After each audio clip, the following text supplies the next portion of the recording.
Hey good people, Batavia here. We have a full garden tour. All things that are still growing in our containers and our raised beds from the spring, and then all of our summer plantings. All right, let's dig in. Okie doke, so we have the front yard garden and things are finally starting to take off. We had a pretty cool spring, cool and dry, and now we are at the point where the weather is really heated up and some of our summer crops are loving it. We have some pepper plants plotted all over the place. This is a red beauty, barren red beauty, first time growing that. Our dahlias are here. This bed has significantly changed since we were together. It would have been last month. This is about 30 days from our last garden tour. Our sweet potatoes, we got those slips in, and so I have 5 planted out here and they are doing well. I'm using straw as mulch under those. The beans that I had planted over here got eaten up by roly-polies. Some of y'all, I guess it's officially pill bugs, but I know them as roly-polies. And so I sowed new beans here. So these are going to be scarlet runner beans. I'm excited about the color that they'll add, as well as the beans, of course. And then I have 2 different types of cucumbers. And so these 2 plants are more of your slicer cucumber, and then these are your pickling cucumbers. So these are starting to climb. Because the beans were getting eaten up, I just plopped in one of my transplants since I had a bunch left over. This is a Cherokee Purple that's doing pretty good. We already have some flowers. This is probably one of the smaller. I have a few small tomato plants that haven't caught up with the rest just yet. But Cherokee Purple has become one of my favorite tomatoes. Our street side flower bed, primarily perennials, but a ton of sunflower volunteers. Last tour, I talked about pulling all of these. Clearly that's not what happened here. I think it's just, it really adds some interest.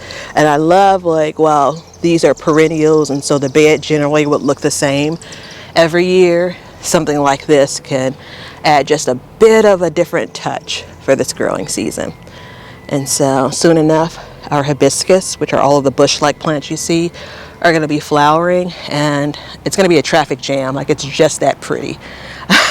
All right, so I'm going to show you from the outside first, just a quick glance at how I'm using this space. Corn, which I'll be taking the netting off so it can grow up. A red cabbage, it may end up being ornamental. It's having trouble forming a head. Volunteer sunflower that I transplanted. I like putting them in the corner, kind of be able to anchor them against the corner of the fence.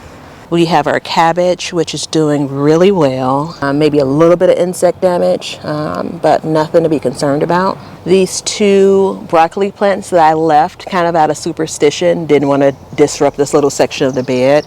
They're putting on additional shoots that need to be cut up and get in my belly. And then our volunteer potatoes are just waiting on them to die back. I have some canna lilies. These are the ones I started from seed. Some yellow squash here in a 20-gallon grow bag. So these sweet potatoes were planted 20 days apart from the ones that are in the bed over there. But these are coming along. So I have 4 planted. 1 really has suffered. So I'm going to leave it here to see if it puts on new leaves. Otherwise, we'll pull that. So I left this up. I no longer need it, but I wanted to show y'all.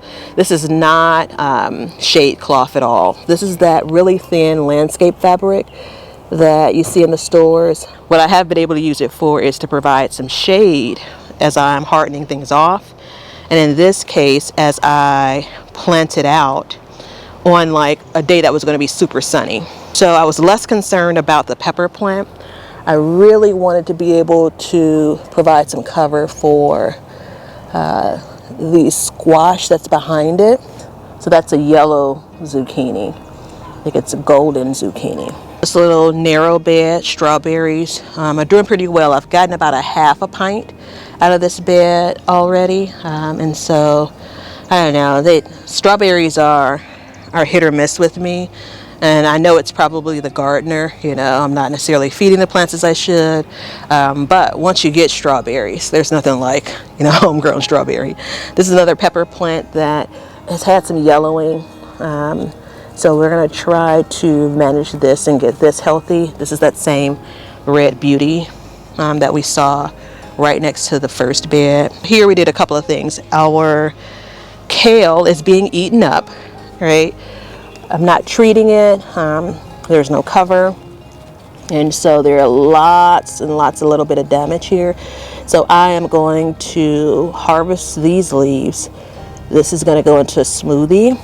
One of the places that I bought flowers from, it's kind of like a flat is this price, and so I threw in some celery starts because the ones I have in the backyard that are still on my deck are uber small, and so my celery is normally much larger by this time, so it's a longer growing crop. We'll see how it does. But anywho, all of this is sun scald, so I planted them. I didn't water this bed sufficiently, and the next day I came in and all of the plants were just flat out. There's enough green growth here where I could go ahead and cut these leaves without any harm to the plant, so that's what I'll do. And then we also have an eggplant. So I'll show you in the other bed and talk about kind of the why. I picked up this as a start as well. This is a Whopper eggplant. So kind of think about like your Black Beauty eggplant. That's what this is supposed to be, maybe even bigger. So it's doing well, and it's probably gonna take over most of this bed once it gets to growing more. So here we have our take on Ruth Stout's method. It's a heck of a job for her method, but we have soil from here up. So half of this space is soil. And then the second half up is straw. And so the plants look beautiful. I have been really trying to monitor closely to make sure that there's enough moisture here. It's harder for me to tell, you know, when I'm putting my fingers to measure how wet soil is compared to this, but I have been trying to keep an eye on that, and so like today that's still pretty damp, so I haven't done my weekly watering here. I'm going to wait until the rain passes, see how much rain we get, and then come back in.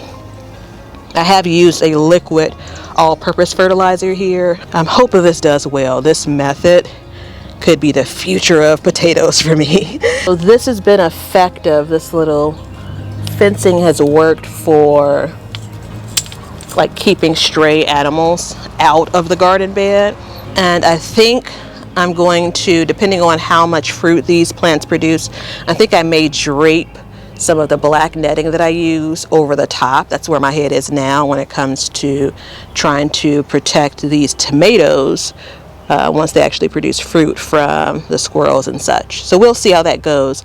If since I'm trying to single stem these, I don't expect as much fruit as kind of a normally pruned tomato plant would. So I may even just be able to use the little baggies that I used last year individually to protect the fruit.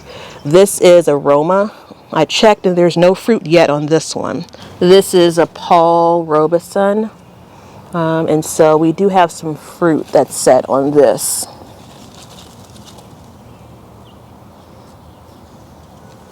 And we have more flower clusters. And then next to it is Mortgage Lifter. And so I've been tying this up with a number of different things. And it's working out well so far. This is the best job I've ever done with single stemming. So I'm going to actually come in, and this is a sucker. So main stem, leaf branch, and then there's a flower cluster above it, and then this is the sucker that I'm just going to pinch off since it's so small, and no harm shall be done to the plant. And then on the other side I have a classic big boy, and so it has also put on fruit. It's the beginning of everything. And then I have over here a very small okra plant. All of my okra plants are pretty small, but that's okay because get some more heat in these parts and it is going to just take off. Onions, peppers, there's some eggplants in here.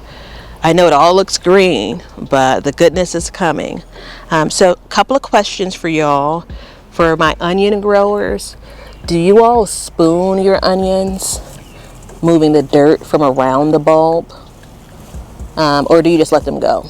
And then do you top off your onions? These are looking a bit beat up.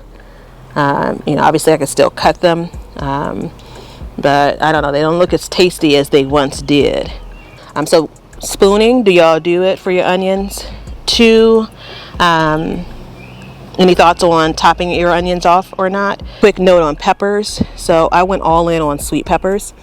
So I have 2, 4, 6, 8 California Wonders. And so what I'm going to do here is, gosh, hold me to it, an experiment on 2 of these plants, don't know which 2 yet, will be harvested only as green bell peppers.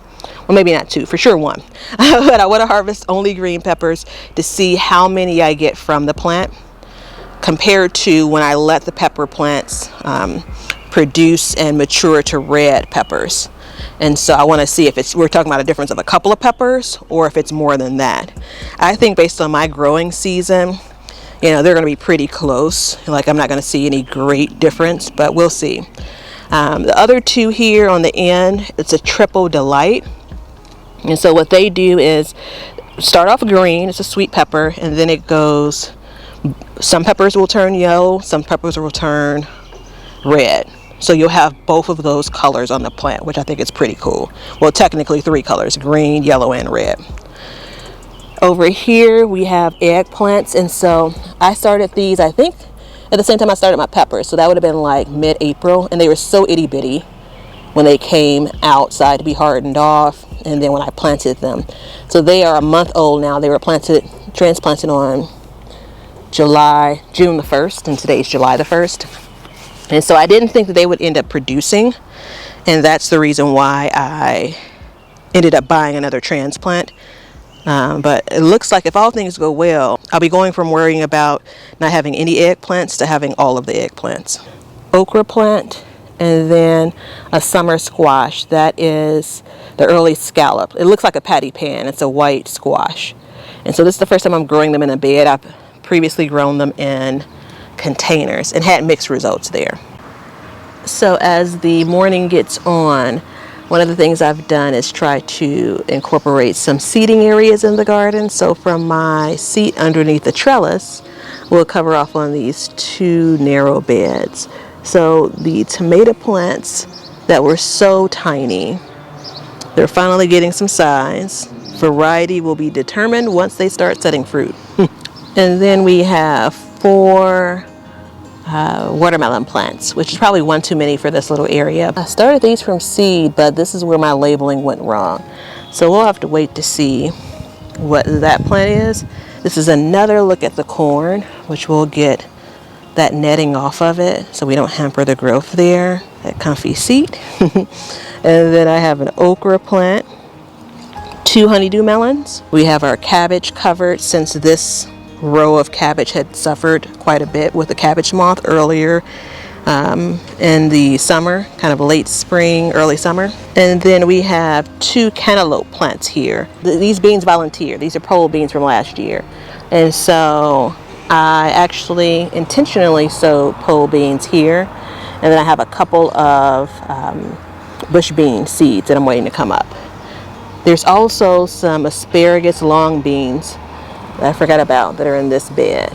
Again, all the intention is for it to grow vertically and climb up the trellis.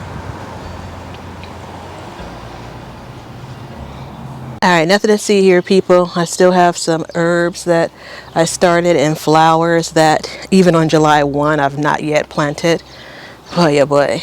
But we're still growing. So I have bush beans in this little flower box, and they're doing well. I'm expecting in the coming weeks flowers and then beans.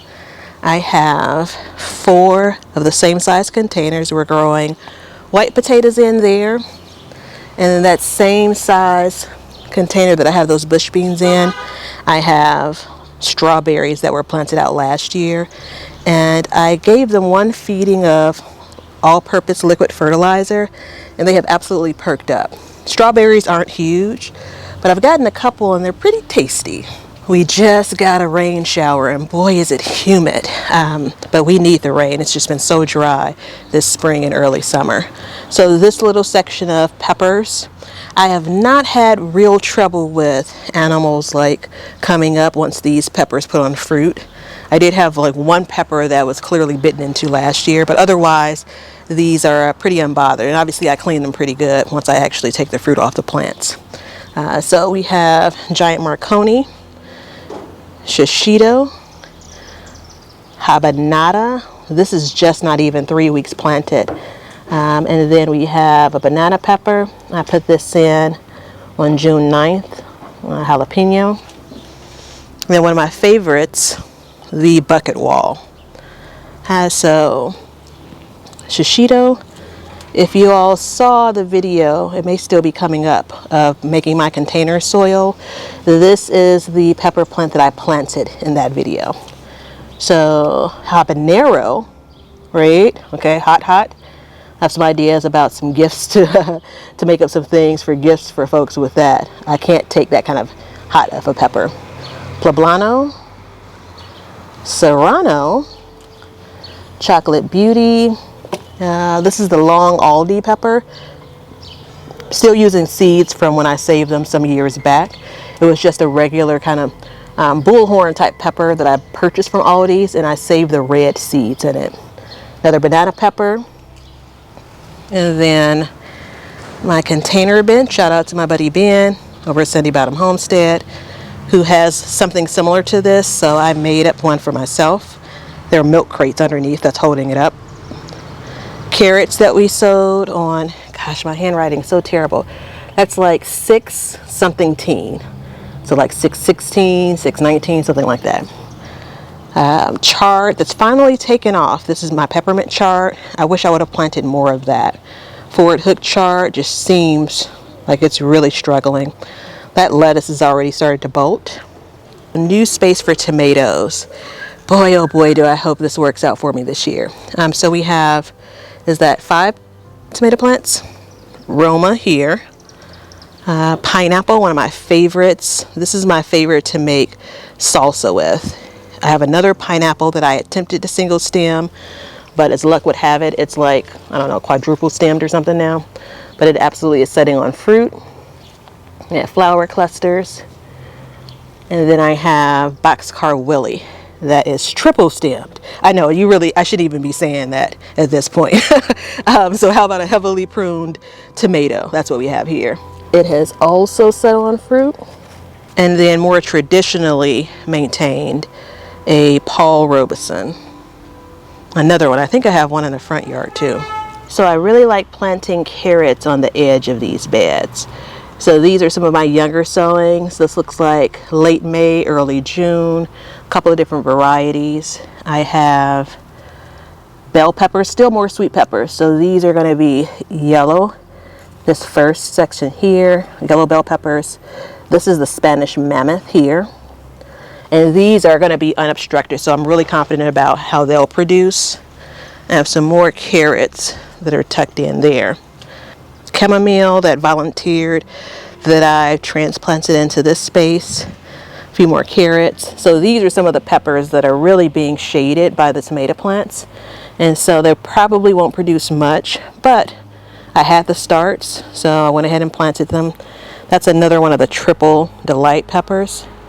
And these are my oldest carrots. These were the first ones that were sowed. It looks like on May the 11th. So they're, I don't know, what's that, 7 weeks old. I've done something like this before in previous years, but last time y'all saw this, I had the black netting on it. And I was just smushing the sunflowers. And because I didn't pull them, because I have no self-control clearly when it comes to sunflower volunteers, I went ahead and took the netting off. Generally, I've grown years past in these beds without any kind of covering. But once I have something digging in my beds, I pull out all the stops. So the hope is that this is flimsy enough where whatever wants to climb in here says, never mind. We'll see, especially because we have potatoes in here, which, gosh, these, I'm not sure what to make of these potatoes, but again, hopeful. And then my garlic is probably about ready to harvest. Gosh, I was going to plant out this kale. Now I'm not so sure with the way the kale has been eaten up. I have to think about what I'm going to do there. This is that sweet potato container. So there's just one slip in here. And at some point again, there are going to be tubers that are produced, right? The sweet potatoes will start to grow. So I want to make it really hard for anything that comes in my yard to climb in and get to them. So this is a gray zucchini, and we have our first sign of fruit that has put on. Waiting for flowers. I see some male flowers. None of them have opened up yet. So we'll keep an eye on what happens there. That's in a 10-gallon grow bag. And then I have a 10-gallon grow bag with potatoes. 20-gallon grow bag with potatoes. I'm a huge lover of potatoes. That I have as an experiment an okra plant in a 20-gallon grow bag. And then I have 2 tomatoes. These are clearly going to be the first plants that produce tomatoes for me. So this is the only cherry tomato that I have in the garden this year. At least that I'm aware of. I mean, I guess there's always a chance some of these other ones that I'm not sure of could be a cherry tomato plant too. And this is aroma. So coming in on the other side, you can see some of that fruit that's being produced. I had to come back in. You'll see some of the corn like in the back is larger, so that was the original sowings. I had to come in and plug some spots. And then my beans, finally, I have beans that made it through. Roly-polies have been my arch nemesis when it comes to my seedlings. And so they are climbing, and I'm waiting for flowers and then ultimately beans. And I did try to connect this trellis that I've put together to the cage baby just to make it a little bit more stable. Anyone that saw a recent video where I talked about a bunch of different things, including my garlic scapes, I absolutely forgot during that time about these. And so these are much more tender. Coming in and cutting these out. Not going to make the same mistake a third time. So yeah, we will see you back here once we open these beds up and get to picking some greens. So 48 hours later, the doors of the cage baby are open. So we got about 4 inches of rain over the last 24 hours. And that's notable. Generally it's notable, but also we had a super dry May, super dry June, and July just came in and poured down on us. And of course I'm not going to complain about rain in the garden. It's a wonder, but all of that rain in that short period of time can lead to some damage. So I'll be keeping a close eye on things over the next couple of days. We're going to start on this end, and we have a surprise for both you and me at the end of the cage baby. I'll leave this cover on. Everything else is uncovered so you can get a good look at it. This is the lacinato kale. So remember, all of the kale I started from seed this year, so I am one brassica down. I've conquered it, at least for the season. This is just some duct tape. This tulle fabric is super delicate, and as soon as it's torn, like, it doesn't serve your purpose as well, right? Because I'm keeping the cabbage moth off of the greens so she doesn't lay eggs that lead to the cabbage worm. So lacinato kale, Brussels sprout 1, Brussels sprout 2, Brussels sprout 3. We have, I believe that's Westlander kale, a little bit more stout and wide. And then this is a purple kale. Gosh, I always forget the name of this. I'll double check and put it on screen. But everything's looking great. I'm going to do a big green haul. So that's more lacinato kale there. Smaller, less space to grow versus this, much larger. They probably were planted at slightly different times too. The garlic. This bed, I hate that I don't have time this morning to pick these greens. So this variety of collards is unknown. I got them from big box store back in the spring, just labeled collards. These shorter ones, these are the Morris head collards, Morris heading collards. First time I've grown these, and I put them in front because they are supposed to have a shorter stature, which I'm pleased with. I'm excited about the way that they may taste, if there's even a distinct difference between kind of the traditional Georgia collards I normally grow. generally speaking, and I'll share this on every video that I talk about kind of larger collard greens. A lot of people like, let's see if I can get a little look. This is probably the largest that a lot of people like their greens, like dinner plate size. I have never had tough greens for my garden, not collard greens. And so I'll harvest them at this size with no issue, cook them up, enjoy them. I have one plant, so this is the second year ever that I've had a collard green plant bolt during the season. So this plant, if you look at the way the stalk is coming up, this plant is bolting. See if we can get in there. Now, so this is what it's going to look like. This is going to go to flower. So I'm likely going to harvest that entire plant. Yeah, so on to the surprise. The surprise is I'm clearly growing broccoli here. I haven't been inside of these beds in a couple of weeks. I know, shame on me. And when I started uncovering it, I could see the head as I looked closely. And I was just like, you got to be kidding me, you know? So I thought these were Brussels sprouts. Again, it's this Brussels sprout thing gets me one way or another. And I thought this plant back here was a Brussels sprout. But clearly, that is a head of broccoli. Small, but a head of broccoli all the same. It's been hard to keep track of some of this stuff, and this is the result of it. But still super happy. I mean, July 3rd, a beautiful head of broccoli. The largest head I think I've ever grown. I've only been growing broccoli for a few years now. Oh shoot, I forgot. I got so excited down there. So I do have a little bit of damage here. And while in theory this is a good idea, there's just too much crowding. Now, once I come in and harvest these leaves, because I'm going to go ahead and, this one here, this is not fit to eat. So I'll toss that. And then you have one here. So all in all, still very little loss. But once I harvest these, we'll see how much better they do in this container. And then I have some squash. This is more of that gray zucchini, right? But it's time to get them out of the cover because I'm not really ready to hand pollinate. The idea was to avoid the squash vine borer, but I looked back and I had squash vine borer damage a few years ago in August. And so I just don't know at this point if I'm in a position to keep them covered and then hand pollinate. So I'm going to pull this one out and let it run free in the garden. And yeah, so that's the plan there. Maybe we'll move it to the front yard garden. I can't believe that broccoli.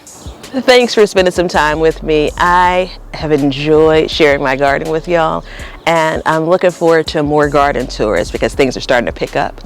If you have any questions or comments, feel free to drop them below, and I shall see you all in the next one.